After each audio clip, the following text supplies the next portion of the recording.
4월 14일 화요일 정례 브리핑을 시작하겠습니다. 오늘 0시 기준 코로나19로 치료받고 있는 환자는 2,808명이며 7,534명이 완치되어 격리 해제되었고 222명이 사망하였습니다. 어제 신규 확진자는 27명이며 격리 해제는 87명입니다. 어제 시행한 진단검사는 총 8,695건이었고 현재까지 누적 진단검사는 52만 7,438건이 시행하였습니다. 어제 안타깝게도 5분이 사망하셨습니다. 고인의 명복을 빌고 유가족분들께는 깊은 위로의 말씀을 드립니다. 어제 신규 확진자 27명 가운데 15건은 국내에서 확진된 사례이며 해외 유입 신규 사례는 총 12건으로 검역 단계에서 확진된 사례가 7건, 지역사회 확진 사례가 5건입니다. 한 분을 제외한 11분이 모두 우리 국민이었습니다. 한편 오늘 국무총리 주재로 열린 중대본 회의에서는 백신 치료제 개발 추진 사항 및 향후 계획, 4월 16일 온라인 계약 준비 사항 등을 보고받고 논의하였습니다. 정세균 총리는 4월 1일부터 이행한 모든 해외 입국자 검역 강화 및 격리 조치로 인해 방역에 부담이 되었던 해외 입국 자가 격리자 규모는 첫 격리 해제 날짜가 도래함에 따라 더 이상 늘지 않을 것으로 전망되나 교민이 많이 거주하고 있는 아시아 국가들의 확산세를 예의주시하며 귀국 소요가 일시에 집중될 수 있는 부분을 미리 대비하도록 말씀하셨습니다. 또한 코로나19의 근본적 해법은 결국 백신과 치료제가 될 것이므로 범정부 지원단을 신속하게 구성하여 방역과 진단키트 개발에서 보여준 모범을 다시 보여줄 수 있도록 노력하기를 당부하였습니다. 오늘 중대본 회의에서는 코로나19 치료제, 백신 개발 추진 사항 및 향후 계획에 대하여 논의하였습니다. 정부는 코로나19 방역과 동시에 코로나 극복을 위한 치료제와 백신을 개발하기 위하여 범정부적인 지원 체계를 갖추어 나가고 있습니다.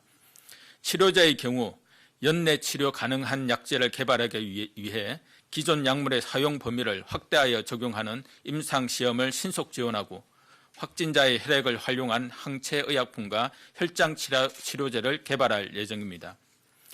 항체의약품은 국립보건연구원과 국내 기업이 공동 연구를 하고 있으며 연내 임상시험 진입을 목표로 하여 빠르면 내년 중으로 출시가 가능할 것입니다.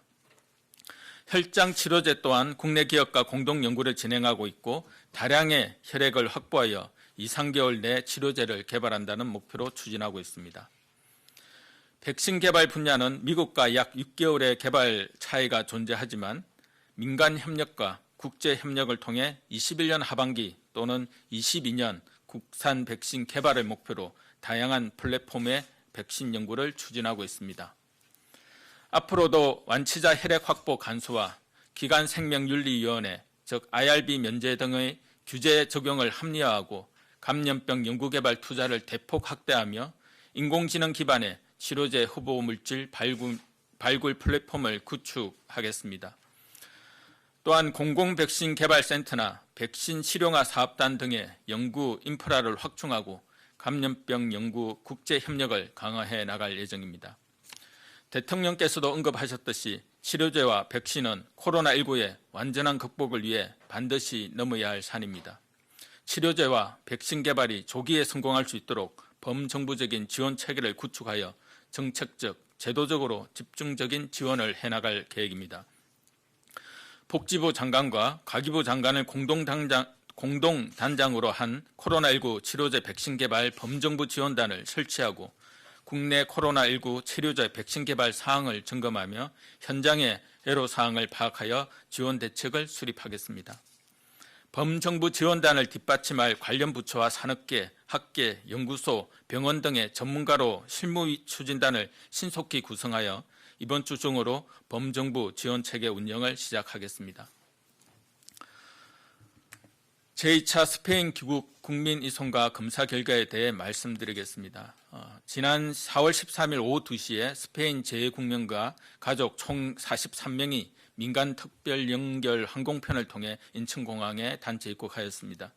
이 중 도착 후 입국 검역을 통해 총 15명이 유정상자로 분류되어 인천공항의 개방형 선별진료소에서 진단검사를 실시하였고 전원이 음성으로 확인되어 임시 생활시설로 이송하였습니다.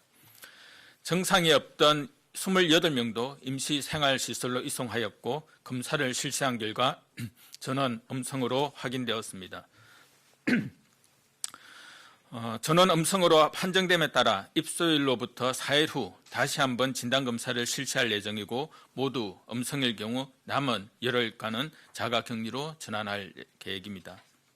현재 부처 합동으로 구성된 정부 합동지원단이 시설관리와 생활 및 의료 부분의 지원을 실시하고 있으며 의료진이 상주하여 입소자들의 건강 상태와 코로나19 증상을 모니터링하고 있습니다. 최근 신규 확진자 숫자가 계속 줄어들며 증가폭이 완연한 감소세를 보이고 있으나 이러한 감소세가 코로나19 발생 이전으로 돌아가도 된다는 의미는 아닙니다. 신규 확진자 숫자를 두 자릿수 이하로 유지하여 방역 모범 국가로 꼽히던 싱가포르의 경우 최근 집단 감염이 발생하여 신규 확진자가 지난 5일간 연속 세 자릿수로 증가하고 있습니다. 우리의 경우도 해외 유입 사례가 꾸준히 증가하고 경로를 알 수 없는 지역사회 감염과 집단 감염 사례도 산발적으로 발생하고 있으므로 절대 방심해서는 안 되는 상황입니다. 지금이 코로나19를 보다 확실히 줄일 수 있는 가장 중요한 고비입니다. 방역당국이 통제하고 있는 입국 검역과 격리자 위에서 발생하고 있는 경로 미상의 코로나19 감염을 없앨 수 있다면 우리 사회는 상당 기간 안정적으로 코로나19를 통제할 수 있습니다. 이를 위한 가장 중요한 방법이 바로 사회적 거리두기입니다. 많은 국민들께서 사회적 거리두기의 피로감을 느끼고 있어 국민들의 참여도가 점점 떨어지는 상황입니다. 특히 내일은 총선으로 인한 휴일이고 날씨가 완연한 봄날이 계속되고 있어 사회적 거리두기의 실천이 더욱 약화되지 않을지 방역당국으로서 걱정이 되는 상황입니다.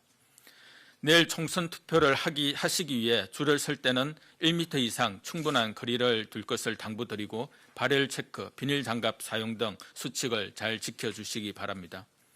국민의 소중한 권리인 투표는 꼭 하시되 그 외에 밀폐된 공간에서 여러 사람이 밀집하는 모임이나 활동은 자제해 주시기 바랍니다.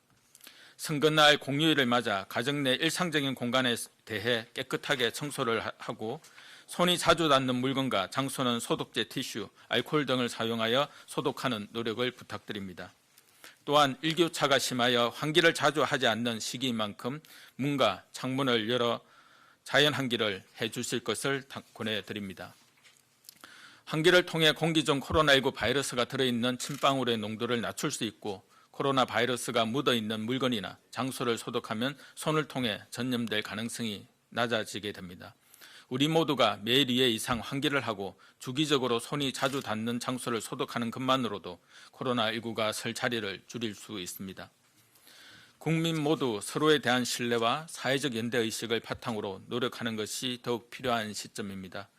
지금까지 해오셨듯이 국민들께서 방역당국과 힘을 합쳐 함께 노력해 나간다면 대한민국은 코로나19의 위기를 극복할 수 있을 것입니다. 감사합니다.